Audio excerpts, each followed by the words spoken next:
ઉચ્ચતર માધ્યમિક શિક્ષણ બોર્ડ ગાંધીનગર દ્વારા જે આપણું એકમ કસોટીનું આયોજન થવાનું છે તેના માટે આપણે વિજ્ઞાનનું પેપર લઈને આવી ચૂક્યા છીએ. ધોરણ રહેશે 9, પ્રશ્ન બેંક રહેશે 4 ડિસેમ્બર 2024 અને તારીખ રહેશે 12/12/2024ના રોજ જે પેપર લેવા છે તેનું સોલ્યુશન સાહિત્ય જોવાનું રહેશે તમારે અને પૂરેપૂરું સોલ્યુશન કરી લેવાનું રહેશે. સમાવિષ્ટ પ્રકરણમાં કેનો સમાવેશ થાય છે? આપણી આસપાસ દ્રવ્યો શુદ્ધ છે, બળ અને ગતિના નિયમો અને ગુરુત્વાકર્ષણ બળ.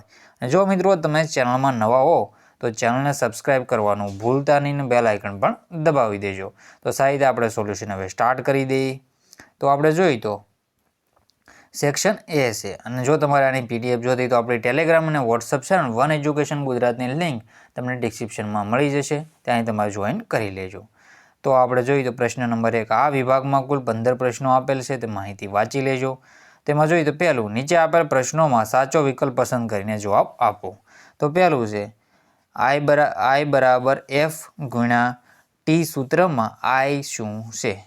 તો I છે કે મિત્રો L છે, તો એમાં જવાબ આવશે આપણે આખી તેમાં જવાબ આવશે આપણો શું જવાબ આવશે?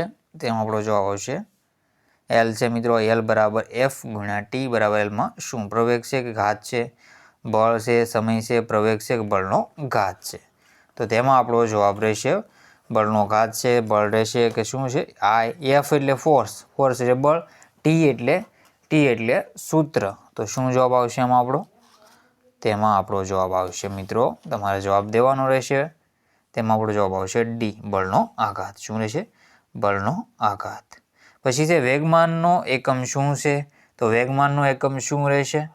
તો એમાં આપણો આન્સર શું રહેશે? વેગમાનનો એકમ રહેશે A, કિલોમીટર પ્રતિ સેકન્ડ રહેશે જવાબ. ત્રીજા નંબરનો ક્વેશ્ચન છે ગુરુત્વાકર્ષણના સાર્વત્રિક નિયમનું ગાણિતિક સ્વરૂપ શું છે? તેમાં આપણો જવાબ આવશે F બરાબર G(m1) m2 D². તો આવી રીતે તમારે જવાબ કરી લેવાનો રહેશે પહેલાં. પછી છે ચોથા નંબરનો ક્વેશ્ચન, દૂધમાં પાણી ઉમેરતા કયા પ્રકારનું દ્રાવણ બનશે? તો દૂધમાં પાણી ઉમેરતા કેવા પ્રકારનું દ્રાવણ બનશે? C, કલીલ દ્રાવણ બનશે. તેમાં આપણો જવાબ આવશે કલીલ દ્રાવણ બનશે.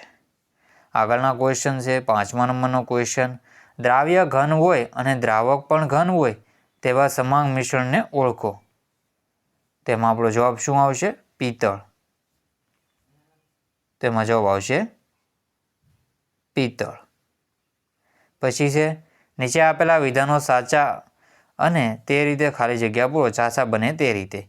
તો 6થા નંબર, G અને G વચ્ચે શું સંબંધ? કેપિટલ G અને સ્મોલ g વચ્ચે શું સંબંધ છે સૂત્ર દર્શાવતું?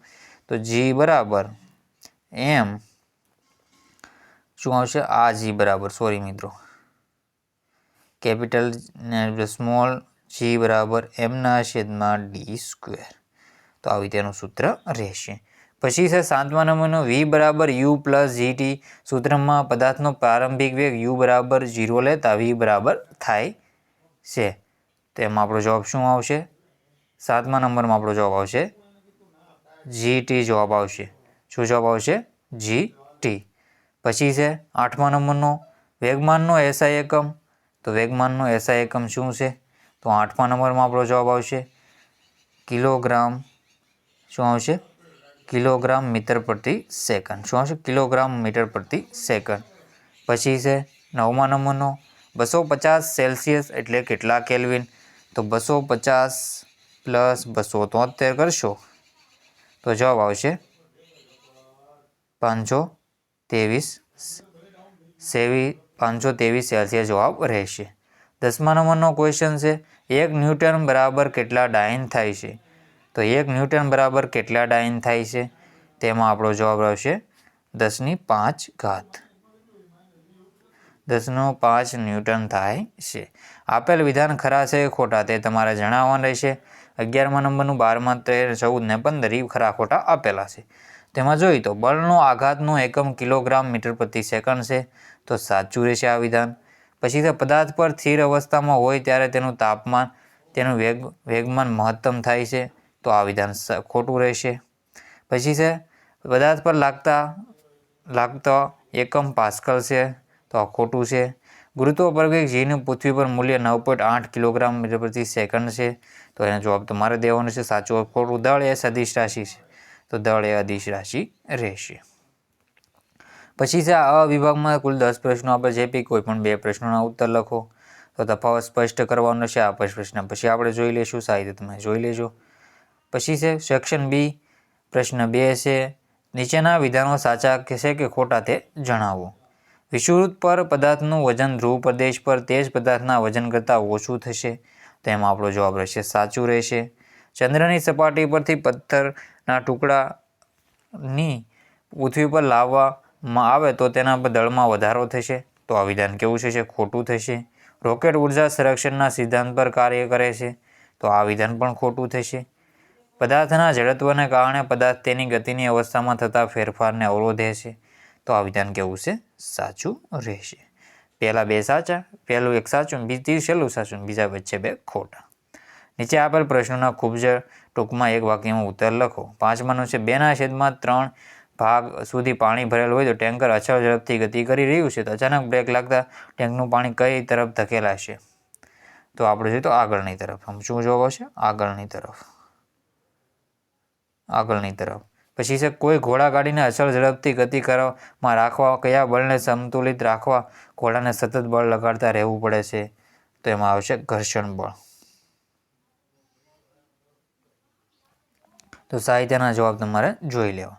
નીચે આપેલ વિધાનો સંકળાયેલ પ્રક્રિયા ઘટનાનું નામ લખો.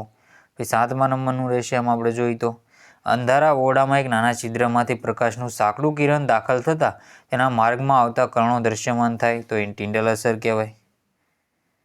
પછી છે એસિટોનની શીશીને ખુલ્લી રાખતા થોડા સમય પછી તે ખાલી થઈ જાય છે તો એનું કારણ છે બાષ્પીભવન. શું? બાષ્પીભવન. એક બીકરમાં પોટેશિયમ પરમેંગેનેટ સ્ફટિક છે તેમાં પાણી ઉમેરી લાવવામાં આવે તો બીકરનું પાણી ગુલાબી તો એનું પ્રસરણ થાય છે. અને આ 10મા નંબર પર જવાબ આવશે પ્રસરણ. તો બંનેના આન્સર તમારે સાહિત્ય જોઈ લેવા. પછી આગળના ક્વેશ્ચન છે તો 2 ગુણના પ્રશ્ન તમે સાહિત્ય જોઈ લેજો. જો આવી રીતે બધા ક્વેશ્ચન આપણે સમજી તો કરાવી દઈશું. વિભાગ સીના જોઈ લઈએ આપણે હવે.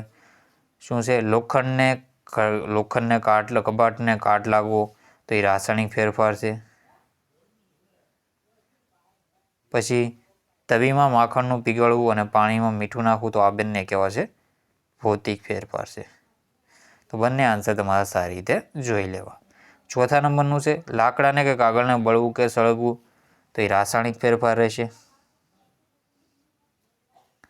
અને પાણીનું વિદ્યુત વિભાજન કરીને ઓક્સિજન વાયુ કે હાઇડ્રોજન વાયુમાં વિઘટન કરવું તો રાસાયણિક વાયુ. તો આના પણ જવાબ તમારા સાહિત્ય જોઈ લેવાના રહેશે. પછી આ બધા ક્વેશ્ચનો છે જો પરોક્ષિત કલામાં આપણે જોઈએ તો એમાં જવાબ શું આવશે? તો આમાં જવાબ આવશે મિત્રો જેલી જેવું પદાર્થ આવશે. પછી છે 7મા નંબરનો ક્વેશ્ચન ચોકના પાણીમાં નાખતા બનેલું દ્રાવણ તો એ નિલંબિત દ્રાવણમાં જવાબ આવશે. નીચેના પૈકી કયો ઘટક અલગ પડે છે? તેમાં આપણો જવાબ આવશે ગ્રેફાઇટ ઘટક અલગ પડે છે. નીચેના પૈકી કયા સ્થળે? તો એન્ટાર્કટિકા ખંડ ઉપર. તો આના જવાબ તમારા સાહિત્ય જોઈ લેવામાં રહેશે. અને આમાં જવાબ આવશે 10મામાં આપણો જવાબ આવશે બી. પથ્થરનું વજન બદલાશે. પછી આ ખરા ખોટા છે તમારે સાહિત્ય જોઈ લેવાનું રહેશે. પછી આ પર ક્વેશ્ચનના પણ આપણે સાહિત્ય કરાવી દઈશું પાર્ટ 2માં. તો સાહિત્ય તમે ચેનલને સબસ્ક્રાઈબ પણ કરી લેજો. તો મિત્રો વિડીયોનો સાહિત્ય જોજો. તો મિત્રો વિડીયોને એન્ડ કરીએ છીએ. જય હિન્દ, જય ભારત.